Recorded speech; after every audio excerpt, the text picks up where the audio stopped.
नमस्कार मेरे प्यारे दोस्तों, मैं प्राची शर्मा स्वागत करती हूँ मेरे प्यारे दोस्तों का उनके अपने स्टडी यूट्यूब चैनल टीओसी में। मेरे प्यारे दोस्तों, सबसे पहले तो आपको क्या करना है, चैनल को सब्सक्राइब करना है और बेल आइकन पर क्लिक करना है ताकि आपको नोटिफिकेशंस मिलते रहे नेक्स्ट वीडियोज़ के। और एक और इम्पोर्टेंट थिंग वो ये कि बच्चों, आपको अगर नोट्स भी चाहिए, पढ़ रहे हैं हम जिसका हमको नोट्स भी चाहिए होते हैं, तो अगर नोट्स चाहिए तो इसके लिए आपको हमारे टेलीग्राम चैनल है त्रिवेदी ऑनलाइन क्लासेज के नेम से, उसको ज्वाइन कर लीजिए जिससे कि आपको नोट्स मिल जाएंगे और आप अपनी कॉपी में राइट कर लीजिए, उन नोट्स को अच्छे से प्रिपेयर कर लीजिए। चैप्टर वाइज चल रहे हैं हम, तो आप भी चैप्टर वाइज चलते रहिए हमारे साथ। और फेसबुक पेज पर को भी आप ज्वाइन कर सकते हैं, इंस्टाग्राम पर भी आप आ सकते हैं हमें ज्वाइन करने के लिए। चलो हम ज़्यादा टाइम अपना वेस्ट नहीं करते हैं, हम हमारे टॉपिक पर चलते हैं। बच्चों, जैसे आपको पता है कि हम कौन सा टॉपिक लेके चल रहे थे, अब क्या पढ़ रहे थे, जेनेटिक्स का पढ़ रहे हैं, आनुवंशिकता पढ़ रहे हैं हम। और इससे पहले का जो वीडियो है वो डिस्क्रिप्शन में दिया हुआ है लिंक उसका, तो आप पहले उसको देख लीजिए क्योंकि उसमें हमने क्या करवाया हुआ है, इंट्रोडक्शन दिया हुआ है उसमें। तो इसको देखने से पहले आपको वो देखना ज़्यादा ज़रूरी है जिससे कि आपको ये आगे समझ में आएगा। तो हम क्या पढ़ रहे हैं दोस्तों, हम पढ़ रहे हैं जेनेटिक्स, आनुवंशिकता। आइए मेरे साथ आनुवंशिकता को पढ़ने के लिए वीडियो को पूरा देखिएगा और मुझे बताइएगा कि आपको कैसा लगा जो मेरा जो प्रयास है आप लोगों के लिए जो मैं कर रही हूँ वो। और मैं आगे भी बहुत अच्छा करती रहूँगी अगर आप लोग मुझे सपोर्ट देंगे। और सपोर्ट में मुझे क्या चाहिए, थम्स अप। क्या चाहिए मुझे, आपके थम्स अप्स दीजिए मुझे जितना आपको पसंद आए उसके लिए। ओके, आइए मेरे साथ। मेंडलवाद की पुनर्खोज, रीडिस्कवरी ऑफ मेंडलिज्म किसने दिया था बच्चों? सबसे पहले तो हमको पता है कि मेंडल की ने जो डिस्कवरी की थी उसका बहुत टाइम तक कुछ भी किसी ने कुछ नहीं बताया। उनके बाद मेंडल द्वारा प्रस्तुत किए वंशागति के नियम 35 ईयर्स तक क्या रहे थे, वो उपेक्षित रहे थे, किसी ने उन पर कोई ध्यान नहीं दिया था। उसके बाद जो 3 साइंटिस्ट हैं, तीनों साइंटिस्ट हैं, उनके नेम ध्यान रखने हैं आपको, कहाँ से हैं ये भी आपको ध्यान रखना है क्योंकि आपके जो एग्जाम में इंपॉर्टेंस यही चीज़ रखती है कि जो साइंटिस्ट हैं वो कहाँ के हैं। तो हॉलैंड के कौन है, Hugo de Vries, very good, Hugo de Vries, जिन्होंने कि म्यूटेशन उत्परिवर्तनवाद का सिद्धांत भी दिया था जो कि आप आगे भी पढ़ेंगे अपने चैप्टर्स में। जर्मनी के थे कॉल कोरेंस थे, कौन थे जर्मनी के, कॉल कोरेंस थे। और ऑस्ट्रिया के एरिक वॉन शेरमैक थे। इन तीनों ने क्या किया था, पृथक पृथक रूप से कार्य करते हुए 1900 में मेंडल के नियमों की क्या की थी, रीडिस्कवरी की थी, पुनर्खोज की थी। देखिए ह्यूगो डी व्रिज हैं, ये आपके कौन है, कॉल कोरेंस हैं, और ये आपके कौन है, एरिक वॉन शेरमैक है। आपको पिक्चर से ये फ़ायदा मिलेगा कि आपको माइंड में ध्यान रहेगा, किसी की पिक्चर सेट हो जाती है तब हमको याद रहता है ना, तो इसलिए आपको याद रहेगा। तो इसको याद कर लीजिए, तीनों के नेम कौन कौन थे, Hugo de Vries, very good, Carl Correns, right, and Erich von Tschermak. तीनों ने क्या किया था, मेंडलवाद की पुनर्खोज की थी। ओके, ये हमारा क्वेश्चन कंप्लीट है। ठीक है, आगे चलते हैं। अब सबसे इम्पोर्टेंट थिंग, ये बहुत इंपॉर्टेंट है आपके लिए, जो टर्मिनोलॉजी है, जेनेटिक्स की टर्मिनोलॉजी, या हम इसको क्या कहते हैं, आनुवंशिकी शब्दावली, ये हमारे लिए बहुत इंपॉर्टेंट रखती है क्योंकि पूरा कंप्लीट चैप्टर क्या है, इसी पे रिलेटेड है। अगर आपको ये शब्दावली समझ में आ जाएगी ना कि किसको क्या कहते हैं, किसको क्या कहना चाहिए हमको, तो उससे आपको पूरा चैप्टर बहुत अच्छे से समझ में आएगा। ठीक है, मेंडल द्वारा दिए गए वंशागति के नियमों को समझने के लिए सबसे पहले जो हमें समझना है वो है क्रोमोसोम्स, गुणसूत्र किसे कहते हैं। आइए मेरे साथ चलिए देखिए इसको, ये है हमारा क्रोमोसोम्स है। कैसे होते हैं, देखो इस तरह के होते हैं क्रोमोसोम्स। किस तरह के होते हैं, इस तरह की स्ट्रक्चर होती है। और आगे जब हमारा जो मियोसिस माइटोसिस वगैरह हम पढ़ेंगे ना, तब हम इसकी पूरी स्ट्रक्चर को अच्छे से देखेंगे कि इसमें क्रोमेटिन फाइबर होते हैं, न्यूक्लियोसोम होते हैं, हिस्टोन प्रोटीन होती है, ये डीएनए है इसमें। ठीक है, तो इस तरह की थ्रेड लाइक स्ट्रक्चर होती है। क्या होता है हमारा क्रोमोसोम्स, सेल में आपको सबको पता है कि ह्यूमन बीइंग है, ये शरीर है हमारा, वो किससे मिलके बना है, वेरी नाइस, किससे मिलके बना है, कोशिकाओं से मिलके बना है। और कोशिकाओं के अंदर क्या पाया जाता है, न्यूक्लियस पाया जाता है। ठीक है, तो कोशिकाओं के न्यूक्लियस में सूक्ष्म सूत्र जैसा भाग होता है, थ्रेड लाइक स्ट्रक्चर। क्या बोलते हैं इसको, थ्रेड, सूत्र होते हैं ना, थ्रेड बोलते हैं, धागे जैसी संरचना बोलते हैं, जैसा भाग होता है जो कि क्या होता है, हमारे वंशागति के लिए आवश्यक होता है। ठीक है, आपको ये भी पता है कि इतना तो आई होप कि आपको सबको पता है कि क्रोमोसोम्स होते हैं वो कोशिका के अंदर पाए जाते हैं। और उनमें क्या पाया जाता है, वेरी गुड, कौन बताएगा क्या क्या पाए जाते हैं, डीएनए एंड क्या पाया जाता है, प्रोटीन। क्या पाया जाता है, डीएनए एंड प्रोटीन पाया जाता है, राइट। ठीक है, अब डीएनए क्या है, क्या इसका फुल फॉर्म क्या होती है डीएनए की, डीएनए की फुल फॉर्म होती है डी ऑक्सी, क्या होती है, D oxy ribo, D oxy ribo nucleic acid. Very good, क्या होती है? डीऑक्सी राइबो न्यूक्लिक एसिड होती है। ठीक है, आइए आगे। तो हमको सबसे पहले इसकी स्ट्रक्चर देखते हैं हम। तो वही मैंने बताया जैसा कि आपको क्या होता है, इनमें डीएनए और प्रोटीन पाए जाते हैं। डीएनए को आप लोग ऐसे लिखिएगा, डीएनए क्या होती है full form? Deoxy ribo nucleic acid, और प्रोटीन पाए जाते हैं। और एक और इम्पोर्टेंट थिंग जो कि सबको पता है इसके बारे में, कि ह्यूमन बीइंग में या मानव शरीर में कितने क्रोमोसोम्स पाए जाते हैं? कितने पाए जाते हैं? 46। वेरी गुड, बहुत इंटेलिजेंट हो आप सब। कितने पाए जाते हैं? 46। और अगर पेयर में बात करें कि कितने पेयर में पाए जाते हैं? वेरी गुड, कितने पेयर में पाए जाते हैं? 23 पेयर्स में प्रेजेंट होते हैं, राइट। अब इधर देखिए डीएनए और बताया मैंने आपको डीएनए और प्रोटीन पाए जाते हैं। थोड़ा सा आप डीएनए की स्ट्रक्चर भी देख लीजिए कि डीएनए की स्ट्रक्चर इस तरह की होती है, और इसमें क्या क्या होता है देखो, थायमिन होता है, साइटोसिन होता है, एडेनिन होता है, ग्वानिन होता है, और एक और आरएनए होता है जिसके बारे में भी आपने सुना होगा। उसमें थायमिन के प्लेस पर क्या होता है? यूरेसिल होता है, साइटोसिन होता है, ओके, एडेनिन होता है और ग्वानिन होता है। ये तीनों तो कैसे होते हैं? दोनों में सेम होते हैं, बट हमको ये ध्यान रखना है कि थायमिन के प्लेस पर क्या होता है? यूरेसिल होता है। ये बात हमको क्या करनी है? माइंड में फिक्स रखनी है। ओके, अब आइए क्रोमोसोम्स पर आ जाइए। प्रोटीन, अब इसमें डीएनए प्रोटीन दोनों से मिलकर बना होता है क्या? क्रोमोसोम्स। Very good. तो अब देखिए प्रोटीन कौन सा होता है इसमें? स्टोन प्रोटीन होता है एक, और एक कौन सा प्रोटीन होता है? नॉन स्टोन प्रोटीन होता है। जो प्रोटीन भी होता है ना, आपने इतना तो पढ़ा है, डीएनए और प्रोटीन होता है, मुझे भी पता है, इतना आपने पढ़ा हुआ है, लेकिन प्रोटीन कौन से होते हैं ये भी हमको इस लेवल पे थोड़ा पता होना चाहिए कि स्टोन प्रोटीन होता है एंड नॉन स्टोन प्रोटीन होता है, राइट। अब इतना सा थोड़ा सा नॉन स्टोन प्रोटीन के बारे में और स्टोन प्रोटीन के बारे में जानते हैं। पहले हम जानते हैं स्टोन प्रोटीन का कि ये कैसा होता है? क्षारीय होता है, एल्कली प्रोटीन होता है, इसको ध्यान रखेंगे थोड़ा सा, बस इतना सा ही। और इनमें लाइसिन और ऑर्जिनिन एमिनो एसिड्स होते हैं ना, उनकी मात्रा अधिक होती है। ये कितने टाइप्स के होते हैं? 5 टाइप्स के होते हैं। कितने टाइप्स के? 5 टाइप्स के, जिनका नेम आपको बस थोड़ा सा देखना है। H1 होता है, H2A होता है, H2B होता है, H3 होता है, H4 होता है। ओके, इधर देखिए, कभी हमने इमेज में नहीं देखा होगा ना प्रोटीन की, इस तरह की इमेज होती है इसकी। अब ये स्टोन प्रोटीन जो होते हैं, इसमें H2B देखो, ये रहा, ये H4 हो गया, ये कौन सा हो गया हमारा? ये हमारा H3 हो गया, ओके, H2A हो गया, और ये इससे जुड़ रहा है, वो क्या है? ये हमारा डीएनए से जुड़ा हुआ है, देखिए। और एक हमारा H1 हो गया, ठीक है।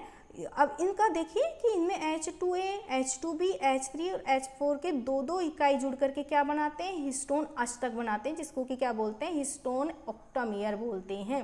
ये अष्टक जैसी संरचना लग रही है ना, 4 ये मिलके बन गया, राइट। और इनको हम क्या बोलते हैं? कोड कण बोलते हैं। जो ये स्ट्रक्चर बनाते हैं, निर्माण करते हैं, इसको हम क्या बोलते हैं? कोड कण बोलते हैं। क्लियर है? यहाँ तक क्लियर है? Very good. नेक्स्ट देखिए, अब आइए गुणसूत्रों के टाइप्स पर। गुणसूत्रों के टाइप्स कितने टाइप्स के होते हैं क्रोमोसोम? इससे पहले तो मैंने बताया, आपको सबको पता भी है कि क्रोमोसोम्स कितने होते हैं? 46 होते हैं। ह्यूमन बींग्स में कितने होते हैं? 46। और पेयर में कितने होते हैं? 23। अब बस यहीं से हमारा डिस्क्रिप्शन, इसका जो डिवाइडेशन है वो स्टार्ट हो जाएगा कि हमने 4 टाइप्स के क्रोमोसोम्स पढ़े। उनमें से स्टूडेंट्स आपको 2 टाइप्स के मोस्ट इंपॉर्टेंट है, जो कि आपको क्या करना है? ध्यान रखना है। फर्स्ट हो गया हमारा ऑटोसोमल, जिसको कि क्या बोलते हैं? अलिंग, जैसा कि नेम से पता है, अलिंग क्रोमोसोम। अलिंग मतलब इसमें लिंग का पता नहीं चलता है, इसमें सेक्स का पता नहीं चलता है। सेकंड हमारा कौन सा है? लिंग है, मीन्स इससे क्या पता चलता है? सेक्स का पता चलता है, और लिंग का पता चलता है, जेंडर का पता चलता है, मतलब मेल है कि फीमेल है, इसका पता चलता है। थर्ड कौन सा है हमारा? सहायक क्रोमोसोम्स है या एसेसरी क्रोमोसोम्स है। एंड फोर्थ हमारा कौन सा है? विशालकाय क्रोमोसोम्स है, जॉइंट क्रोमोसोम्स बोलते हैं, ठीक है। अब आइए नंबर 1 पर, इंपॉर्टेंट है नंबर 1, और नंबर 2 हमारे लिए बहुत इंपॉर्टेंट है।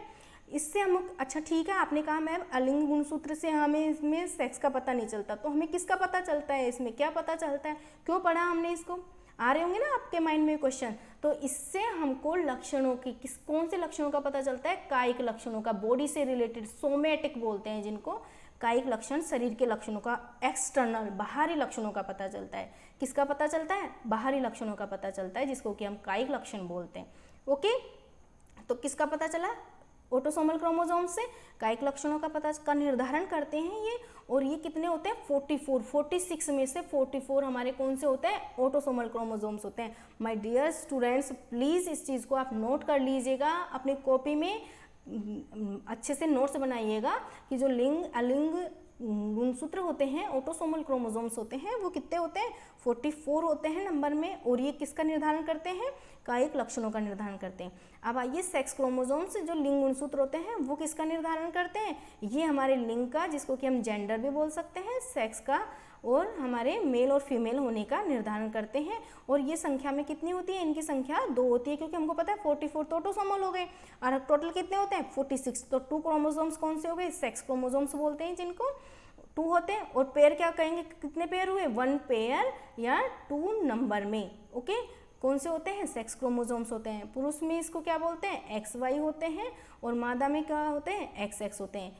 ओके, 2 एक जोड़ी हो गए, मतलब 2 क्रोमोसोम्स हो गए, ठीक है, एक जोड़ी हो गई ना दोनों में। ओके, अब ये देखो XY हो गए और इसमें XX हो गए। तो जो मेल और फीमेल होते हैं ना, तो मेल किसको बोलते हैं, XY को, और फीमेल किसको बोलते हैं, X से। मतलब अगर किसी को यहाँ से X लिया किसी ने और यहाँ से भी X आ गया, तो ये क्या हो गया, ये फीमेल हो गई, राइट, फीमेल हो गई। और अगर किसी ने के यहाँ से X आया और यहाँ से Y आ गया, तो ये क्या हो गया, X एंड Y, तो ये क्या हो गया, मेल हो गया, राइट। तो आप थोड़ा सा अंदाजा लगा सकते हैं ना इससे कि ये किस पे डिपेंड हो गया, मेल पर, क्योंकि X और Y दोनों अलग अलग इस पर होते हैं, तो इसी से जाते हैं। तो अगर इससे Y मिला तो मेल हो गया और X मिला तो फीमेल हो गई, राइट।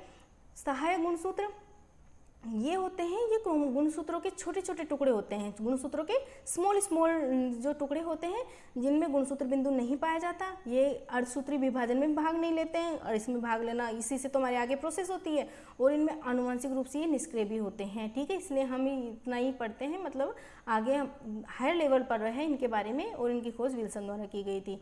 और नेक्स्ट हो गई विशालकाय, इनमें भी बहुत सारे हैं। जैसे जैसे हम हायर क्लासेस में जाते हैं ना, तो इनका डिवाइडेशन बहुत आगे तक होता जाता है। इनमें आगे भी है, लेकिन हमारे लिए यहीं तक पढ़ना इनफ है। ओके, अब नेक्स्ट आइए, जो क्रोमोसोम्स मैंने क्यों पढ़ा है पहले, क्योंकि अगर हमें जीन समझना है तो उससे पहले हमें क्या समझना था, क्रोमोसोम्स समझनी थी। हमें समझ में आ गया क्रोमोसोम्स क्या होते हैं। क्रोमोसोम्स होते हैं कि सेल के अंदर न्यूक्लियस में पाए जाते हैं, और क्या होता है उनमें DNA और प्रोटीन होती है। Very good.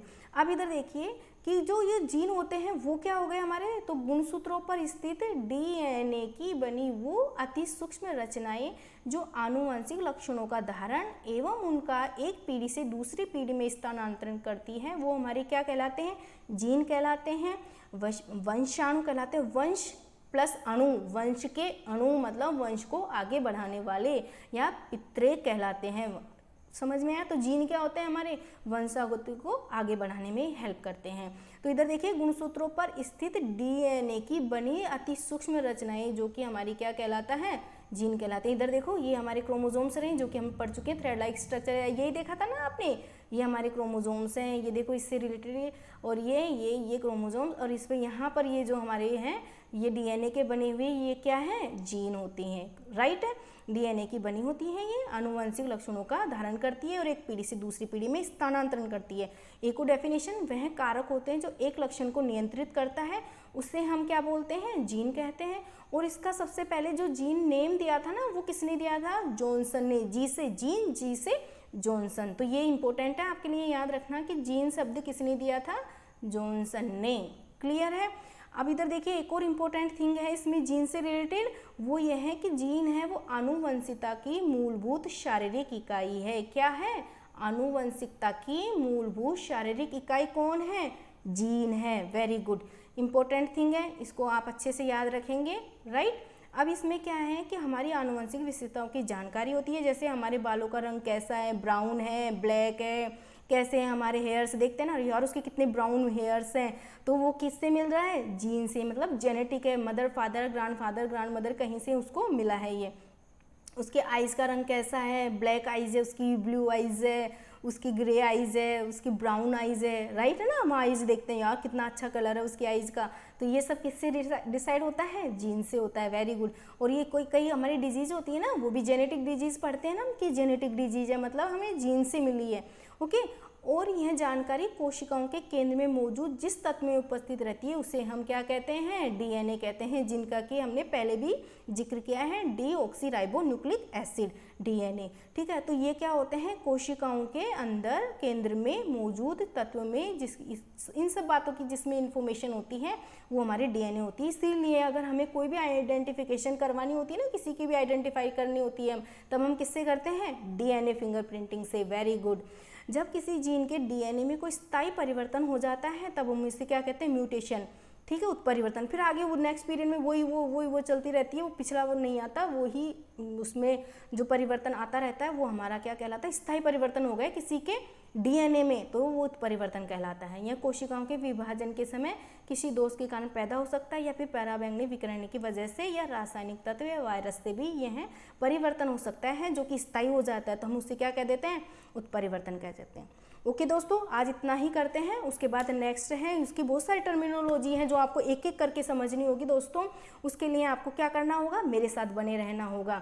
और अगर आपको अच्छा लगा हो, मेरी दी गई इन्फॉर्मेशन अगर आपको पसंद आई हो, आपके किसी भी काम की हो, तो प्लीज़ स्टूडेंट्स मुझे कुछ भी नहीं चाहिए, आपके थम्सअप चाहिए। जितने आप मुझे थम्सअप देंगे उतना ही मैं मोटिवेट होंगी और उतना ही मैं आपके लिए अच्छे से अच्छा करने की कोशिश करूँगी। अपनी नोटबुक प्रिपेयर कीजिए, उसमें नोट्स बनाइए, लिखते रहिए, जिससे कि आपको चैप्टर्स क्लियर होते रहेंगे। मिलते हैं नेक्स्ट क्लास में, नेक्स्ट वीडियो में। तब तक के लिए childrens take care, bye bye.